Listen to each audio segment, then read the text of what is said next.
Hello everybody again. Welcome to the screencast for my Smart Notebook presentation. As you can see by the title slide, we're going to be doing an Ancient World review today. The general purpose of this Smart Notebook presentation is just to use the Smart Notebook software as sort of a content review. This would ideally be after we have already covered a decent amount of content in the classroom. The lesson objectives are just to identify the various areas that were inhabited by major ancient civilizations, to differentiate between the Greek and Roman names of gods and goddesses, as well as identifying key figures of importance from ancient literature, ancient civic, and ancient military advancements. On the teacher's notes, we can see that our subject is world history. Our specific topic is ancient history. I optimized this for middle school. I think that the games would play the best at a middle school setting. The prior knowledge that's being activated would be the ancient culture locations and the Greco-Roman gods, as well as some other things that would scroll down a bit, but I will get to that. The cross-curricular links, we have some geography, we have some literature, and we have a little bit of architecture. We'll get to that later on. So the lesson notes, all of these games came preloaded into the Smart Notebook file. You would just need to run this presentation and play each activity until it's completed, moving on from one to the next. The first, third, and fifth games all must be manually started, but they've all had the time limits disabled so they can be played at any level, which is good if you need to differentiate this particular presentation. First up, we'll have a map activity, then we'll have a sorting activity, a guessing game for the third slide, then a visual matching game, and finally we'll wrap it up with an anagram activity.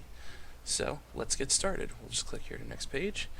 So this is the first activity. It's a map. As you can see, I found this map on the internet. I figured that this would be the best total picture for the area that I want to cover. So if we go up here to start, it's asking us for Scandinavia. Scandinavia is up here. So then we'll go to Mesopotamia, which is in this area over here. Now, the one thing that I will admit is that this is based on region locating rather than any other sort of location, and sometimes the areas can be a little bit picky. I tried to get the areas of recognition as wide as I could without them overlapping, but you could potentially run into some of your students getting a bit frustrated. So make sure that you have your locations set in a way that will make the game accessible and will also make the game usable at every level. So the next we have is the vortex sorting activity. This is the same thing that we all covered in class, and here I am sorting the names of Greek gods versus the name of Roman gods. So all we would need to do would be to drag these names into the appropriate vortex. So we can start by sorting. Pluto is a Roman god, Venus is a Roman god as well. So you can see that when you bring something into the wrong spot, it will kick back, and it is working just as intended.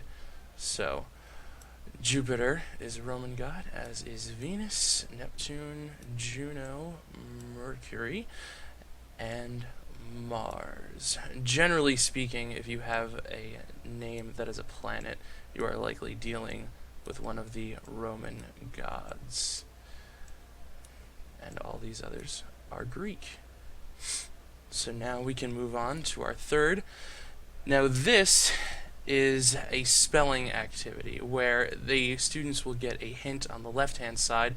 The first question here being the ancient Greek writer who wrote the Iliad and the Odyssey, and what the object is to come up to the board and spell out individually what the answer would be. So here we have the ancient poet Homer. Now this also scores just like other games, but this particular game, it scores based on the actual length of the word rather than any other key factor. So we have question 2. The earliest type of written poetry, usually very long and complex, is an epic poem. And as you can see, this score goes down to 40 just because it's 4 letters as opposed to 5. So let's move on to slide number 5. This is a visual sorting activity. I pulled these different pictures of various warriors from different ancient cultures off of the internet and posted them into this sorting activity that's found in the lesson activity toolkit. So all we would need to do is just drag the names to the appropriate picture, and it will lock each name in as long as it's correct. If it's not correct, we will see once we ask to check the answers up at the top. Correct answers will give a check mark, incorrect answers will give an X mark. So what we can do is we can either click this to reset it, or if we were doing this entire activity by one student, we can just ask Smart Notebook to solve it for us, and it will sort it all on its own. So let's move on to our last activity. This is the anagram activity. This one, it also needs to be started on its own. Now what this activity will do is you will drag these balls that have letters labeled onto them, and you will sort them, and each of these is an anagram, and they each come with a clue that can be loaded into the slide. This is the ruler responsible for the first written code of laws in human history. And those of you who know your ancient history will know that it was Hammurabi. And it will give you the correct answer, and you can move on from there. So that is my Smart Notebook presentation.